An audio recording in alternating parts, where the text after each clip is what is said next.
Huh? Wait, I'll call you. I've got visitors in my church. David. Zakharia. How are you, my brother? I'm good, my man. One love, As long as you have my cash. I do have your cash. Is this my donation? She's so beautiful, man. Hello, Kitty. Don't touch me. So it's a lioness, eh?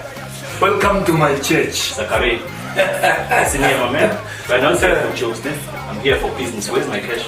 I promise you. I deliver as promised. If you deliver, I will also deliver. Yes, I deliver as promised. Shit. Money is not a problem. I know you need money. I will sort you out. Eh? Please do Don't worry. Bungani.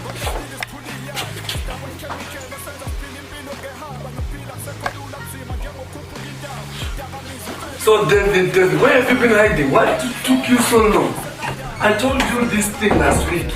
Bring me nice goodies like this one. I will sort you out, brother. And you're busy taking time. You know, my man. See, time is money. It's really difficult to find a beautiful girl like this on the streets. So I've been hustling a bit. Come on, man. This is South Africa. If you go all over, you see nice girls all over, eh? So what is difficult with that?